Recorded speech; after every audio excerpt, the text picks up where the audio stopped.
So today won't be actually some review, it's just some chit chat I'm gonna do because I just found something in my studio some days ago. And this is the camera, the Nikon Df. This is a camera that I used maybe about 5 years plus ago, and this is the Sigma 1.4 50mm lens, which I'll probably convert it to Canon mount and then utilize it. This whole system here is like, as I said, 5 years ago. I quit Nikon maybe 5 years ago, went to Leica for a year, used the GFX system for the next 3, and now I'm using both the GFX and the Canon system. In between, I was using, I think, the Olympus EM1X. I also tried out the Fujifilm X-T30. I also tried a short period with X-T3 and a lot of other stuff. So you can tell that I like to play cameras, but I like to use cameras that get the job done for my photo shoots, such as the GFX and the Canon R5. So I was thinking that maybe I should use this opportunity just talk about my photography journey a bit in terms of equipment usage, and then after talk about what am I going to do for the next few weeks or maybe few days, I guess. So I started photography nearly about 12 years ago. I used the Canon 300D. It was really an old camera. I remember the boot up time was long, the buffer was 4 image, and to press and review a photo it take like 4 seconds, and that was, I think, about 12 years ago. Then of course my photography skill sucks, and I was only using a kit lens.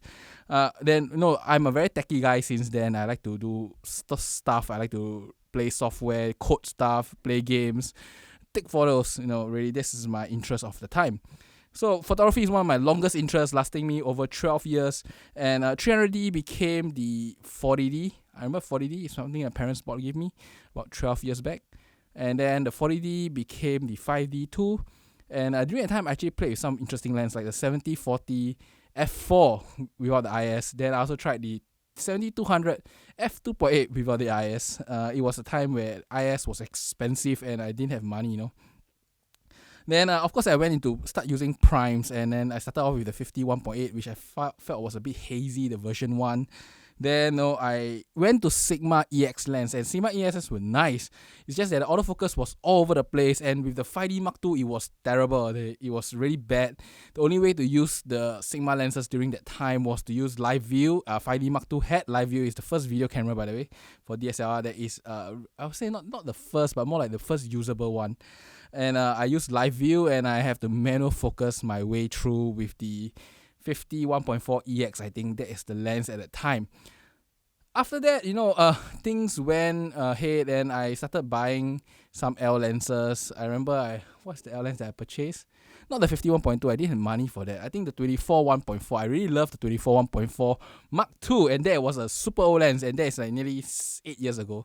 Yeah, 8 years ago. And that's sometime before I went for overseas study. 8 or 9 years. I think, 9 years ago. Then I went for overseas studies. Before that, I actually purchased the 1D Mark IV. As I said, I didn't like the 5D Mark II's AF. So I actually went ahead and buy the 1D Mark IV with the 24 1.4 Mark II and of course the 50mm EX Sigma. It was really fantastic, It was still the fantastic image of the time, and I would say as best as it gets. Then times have of course changed. I found out that the 1D Mark IV wasn't that great, and it's also really heavy. And then when mirrorless came about, Fuji came out with the Xpro1. Xpro1, by the way, I'm a Fuji fan, but today I'm only left with one lens, the 1655 f2.8. I don't have much other lens. Of course, I have the GFX series, but I'm actually an X series fan in the past. So I was using the Xpro1, and then Xpro1, I purchased all the prime lens when it came out, the 60mm, I think macro prime, the 23 1.4, and the, what's the other one? I've forgotten. I purchased mainly the prime lenses. I purchased the first zoom, the 1855 2.8 to f4. I think that is still in production today. It's really cheap, affordable, and really useful. So for my next, I think 1-2 years, I was using the Xpro1. Then came the very nice camera called the RX1. I remember I purchased it when I started working, and that was a very exciting camera to me. Now, if you ask me why was it exciting, was because the RX1 have a leaf shutter, and it's a full frame with a Sony sensor with a 35 f2 lens. It was really fantastic. I really love it, really. Even till today, I'm thinking that maybe I should just purchase one second-hand, reuse it again. Because firstly, the full frame sensors of the time was still quite good already. I mean, during the RX1 time, which was 7 years ago, it was really quite good in terms of dynamic range, sharpness, overall usage. And the 35 f2 lens by the Zeiss is quite good. And the leaf shutter allows me to really take photos using flash in any condition, and that was mind-blowing. 1000 sync I could do in a back alley during the daytime and look like evening. It was really, really a fantastic experience. And I think things moved on from there. So during that time, I invested a lot on likes. So for the first few years, after I came back from study, started working, got more money now, I purchased likes, and I spent quite a bit of money on Pro Photo. I think I spent nearly $4,000 on Pro Photo equipment. Wrong, I spent nearly $8,000 Sing dollars on Pro Photo equipment. I bought the B1, the first TTL HSS wireless flash that can be used outdoor with battery. Then I after that bought the B2. It was great. It was really great, but in the end of the day, maintaining the B1, B2 wasn't that cheap. Firstly, the accessories were expensive for Pro Photo. China at the time haven't come out with a lot of these Pro Photo mount stuff. Most of the quality of those non-Pro Photo stuff was very bad when China just started making Photographic softbox, which I found that the quality was really low. I didn't use much of them, and it was really costly to buy Pro Photo stuff. And not only that, during that few years, some batteries gave way, charger gave way, the cost was expensive, and really it came to my mind that, I really cannot sustain a Pro Photo system unless I'm doing some really professional work. By the way, my job is never photography. I do, as I say, I do a lot of portraiture, I occasionally take jobs, but no, my job is not photography. That being said, Pro Photo was a really nice and cool event that in the end of the day gave way to the Godox, because firstly Godox came quite good. They came out with the 8200, I think it was 4 years back. 8200 I believe. And then there's the 8300 here, and of course the V1 flash, which I really love. And the V1 flash is my go-to flash when I do outdoors these days. And going back to my camera stuff, after the RX1, I went to the Nikon Df. This is what you see here. So the question is, why did I go for the Nikon Df? I have to say, the dials, the looks, the feel was nice, and the Df had a really nice sensor during the time. I think it was a marked improvement over whatever that was in the market then when it first came out. It is I think D3 or D4 sensor. It's quite good, and it gives great dynamic range. It works really well. And I didn't have much complaint with it. Then I think Sony after that came out with all the ISO invariant sensor about 6 years ago, when they came out with the A7 III, the A7R, no, not A7 III, A7 and the A7R. Now both of them are the first gen. There's no IBs, nothing special about them. They didn't work much better than my Nikon Df, so I didn't change to Sony then. Things have moved on since then, of course. Then I bought the Leica, or I really just wanted the experience. Leica was just a pure experience. I love the experience, and till today I don't know whether should I go back to Leica or not. I have to honestly say that. So Leica was a great experience. I bought, I think, the cheapest one, the one before the M10. I forgot what's the name. Yeah, the one before the M10, the very cheapest one, and it was really good. I really had a very good experience with Leica until I dropped my Sumilux. Wow, that was expensive. The repair, I remember, for my Sumilux 51.4 cost, I think $400. They were quoting me that if I want to repair it fully, to undent my hood, would have cost me nearly, I think, $800, which is something I was really unwilling to pay. And so I put my Leica up on sale because I say I had fun with Leica. I had experience. I bought a lot of nice Leica lenses. I used the Sumilux 75, Sumilux 150, 51.4, and Sumilux 75 1.4. Both of them are legendary old lens, and I won't say old lens. Sumilux 51.4 was not old. Legendary lens, yes. And then I also bought the Suma Reeds. And I think that Suma Reeds are very good. I used 35 Suma Reeds, the 75 Suma Reed. I think the Suma Reeds are fantastic lens. Really fantastic. But one thing I learned about when I use Leica is that Leica lenses are built to last, and they are very hardy. They are really great workmanship. Even the Suma Reeds are, I think, better quality than most of the modern Canon lenses or Fuji lenses. Really, the quality is really great. And that brings me to that for Leica equipment, I think it's something that I should buy secondhand. I lost a lot of money selling my Leica equipment away, but that's because something came up. and that's the opportunity to get the GFX. So for about 4 years ago, I think it's about 4 years ago now, 4 years ago, so it's about 6-7 months after the GFX 50 was launched 4 years ago. Somebody wanted to trade my M9, I think M9, some don't watch which model number, with GFX 50. I was like, hey, that sounds like a great plan. So I traded my M9, I don't know what model again, once again I've forgotten, together with my 90mm f2, my Sumarit 35 2.5, 2.3, is it 2.5? I forgot the number, right? I traded the set for a GFX 50 with a 63mm lens, I remember. GFX 50 with 63mm lens. And then on, of course, whatever you see today, all the photos are done with the GFX 50. Then after that, I move on to GFX 100. Then came the RF lenses. Now, I have to say that I have to thank SLR Revolution. Then they got me into the RF game, because what happened is that we were very friendly with them. I purchased a lot of stuff with them, so they said, hey, how about we see whether I can review things. I know you can tell from my history that I said so far is I love camera equipment like mad. I play with them, I enjoy them. Yes, I lose some money, but it's an experience to me. It's like traveling, and buying an equipment and testing it out is like traveling to me, really. So I got a hold of some lenses. SLR loaned it to me. I played with it. I really love the quality of the RF glass. The RF 50, the RF 85, the RF 7200, which I bought when it first came out. Then I sold it away after 6 months because I really didn't want to use the lens. And the RF 35, which I think the quality is quite low. That's my personal opinion, by the way. So, I came into the EOS R system nearly 1 year ago from now. I was in the 1 year ago. It was the EOS R system. I started with the RF 50. Then I bought the 2870 and the 85 1.2. And then on, I never used the EOS R much. I have to honestly say my EOS R was really brand new. It's something I didn't like much, so I didn't use. But during that period though, I actually had fun with something else. I remember I purchased the XT30 and 200mm lens. I don't know whether I can find a photo, but if I can find, I will post it in this video. So I had a fun time, owning a 200 f2. And that's where my crave for telephoto prime came from. 200 f2 with my Fuji XT30. It was fantastic experience. I have to say the truth. It was really a fantastic experience. I had tons of fun with it. I enjoyed the image quality.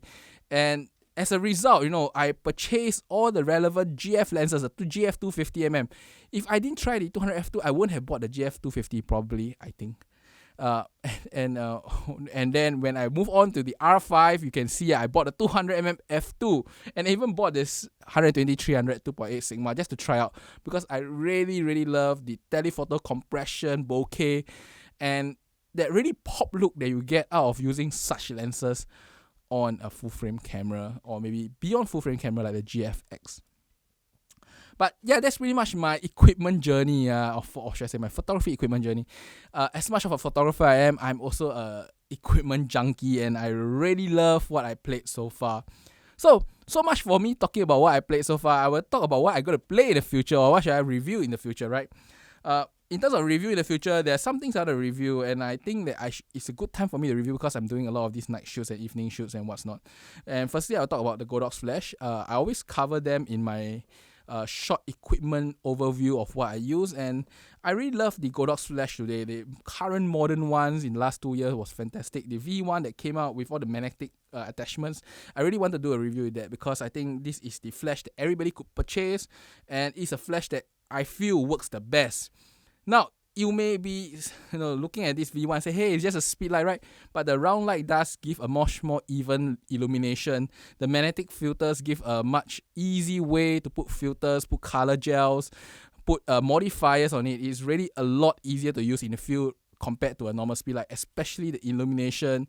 And the ability to zoom does give it more power than the AD300 at times, because AD300, unless you are fitting with a very big modifier such as the Magnum 45 degrees, you're not going to get more power than this small little V1 zoomed in. Because in LA, lighting is all about controlling the light.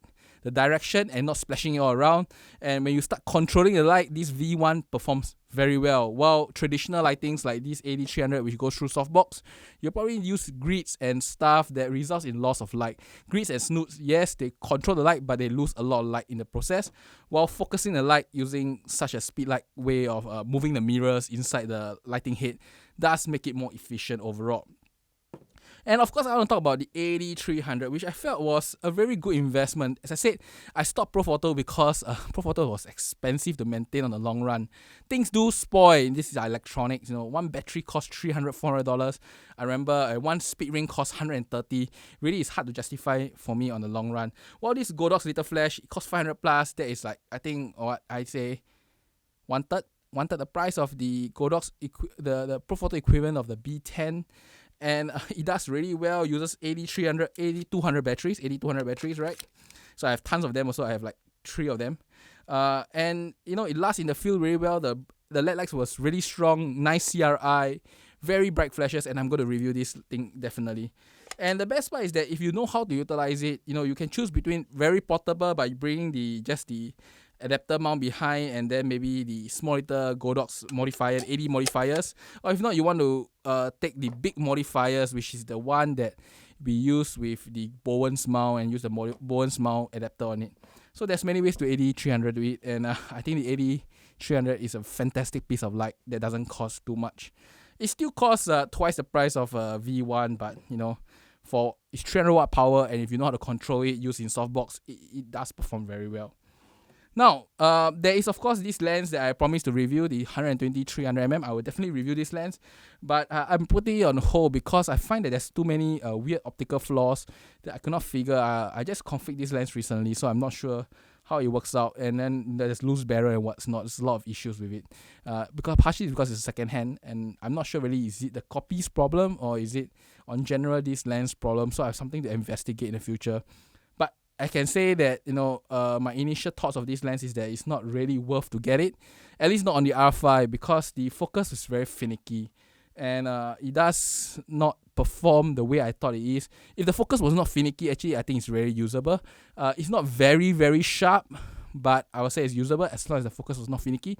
But it was not very sharp to start with, and the finicky focus was really crazy. It was driving me mad at that time of the shoot, and it was really heavy. I have to say, firstly, the biggest complaint of this lens, I would just say in this review here, is that the zoom ring is in a very damn bad position. It's in the front, and the back ring is in the focus. It's the focus ring, right? So when you hold a lens, you try to hold it close to your body, right? And you either have to hold the zoom ring or the focus ring. Either way sucks, because the focus ring is a manual focus ring, and not manual as in is those traditional type, which is directly coupled to the focus mechanism. And if you're holding your hand on these rings, right, either the focus or the zoom ring, it's going to spoil your shot in certain ways, especially for portraiture, because you're going to accidentally turn the ring and then throw something off in the process. I think it's okay for sports. I think it's perfectly okay for sports, because you probably just hold the zoom ring, zoom in, zoom out, zoom in, zoom out, take the shot you want. But for portraiture, where you want to shoot at 300mm, and half the time you're trying to hold the lens and then holding the wrong ring, and then the ring turns, and then you go crazy amount for that period of time. Yeah, but that's about it in terms of equipment here. There are some equipments that I don't review, and they are really my video equipment, such as my video light here, the Forza 60. I think I should review this light. I think it's a really good light. I always use it. You can see my videos here, and then there's the Nanlite 15. I did review that power tube behind me. I also have a Nanlite Forza 300. I should review that light because I had also the aperture spotlight, which I shaved some metal away just to make sure it fits. Another story for another day. But yeah, the Forza 300 with the spotlight, aperture spotlight mount was fantastic. I really love it. But it's mainly for my video stuff. And then, of course, video equipment-wise, I always thought of doing video equipment reviews, but I don't have enough experience.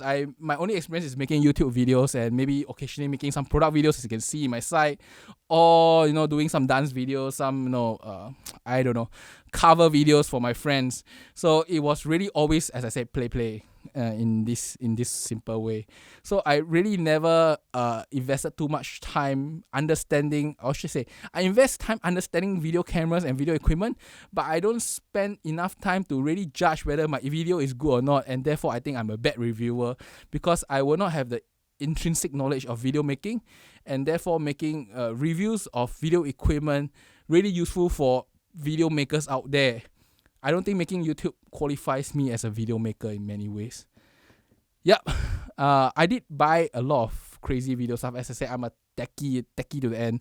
So for video stuff, I have things like monitors. I have the OC 7-inch in front, thanks to SLR. I actually did a review on it. It's quite nice. And I have the C200 in front of me. I have a Sigma 18-35 f1.8. It's not on the table here, but I use that lens because it's a really fast lens for the EF mount on a cine camera. Is fantastic. You know, I really don't think that cine cameras need full frame. Partially because, how do I put it? I want depth of field when I do videos. I don't want the depth of field to be so shallow that moving like this result in out of focus video shots. It's really irritating to see the face out of focus in the video itself. And because video is all about motion, about lighting, you know, like lighting me properly here beyond brighter than my background, right? I rather have a slightly more depth of field and then controlling it from there. If I want less depth of field, I just mount a prime. If not, you know, that's so be it. And then in terms of video camera, I bought a C200 in front of me. C200 dropped a lot of price and I got it for a really good price, I would say. It was really nice to use. The fact that it has built-in ND and all the various video functions, all my waveforms and monitors, fantastic stuff. But most of the time I'm just shooting MP4 here or maybe AVC HD. I rarely use the RAW. I shot RAW only twice, and that is mainly for one of my product video and one of my short clips I did with my friend Ria. You can see the link up there. And recently I also bought a Cine Zoom. I bought the 1880, and the reason why I got it is because I have some video. I'm trying out some video assignments and see how it work out. I don't know how to shoot them, but I have not shot with the C200 with it, you know. So that's some experience I will try to get out of it. Yeah, but that's about it. I think today is just not a very short, long rant video. I just want to talk about my equipment, what I do, and what's coming up later, and then have some fun sharing information with you guys. Now, if you guys have any questions, you know, just put in the comments below. I will read it and I will respond it. As long as you don't say, "Hey, great job," then I really can't respond to those things. But if you ask me a question like, what equipment do I use, what equipment do I like, which do I prefer, what do I think is better, I'll probably give you an answer. It's either I use it before and I did use a lot of equipment so far. If not, then I'll answer you based on what I read online so far and then give you a rough thought of what I think. Yeah. But that's about it for today. I hope you enjoy this video. It's a long rant, I think, but I really like doing this kind of stuff. You know, it's fun. And I may have another live soon, maybe this Sunday night or maybe next Sunday night. I'm not very sure when I probably this Sunday night I will do it. This Sunday night, 10 p.m. again, GMT +8. I may want to do a live stream. Oh, no, wrong. Maybe I should do it on Saturday night. This Saturday night, 10 p.m. I may want to do a live stream. So, you know, it'll probably be me chatting and talking random stuff again. But if you have any questions on photography, on equipment, go ahead and ask me. You know, you can actually go and see my Instagram and Facebook below and see what I shoot. And then maybe if you have any questions on those photos, you can also ask me. I'll probably give you an answer. If not, equipment-wise, I have tested a lot, you know, through this one over year doing YouTube. I probably have opinions for what I do. And that's about it for today. I hope you enjoyed this, and I will see you next time, maybe in the live. Bye-bye.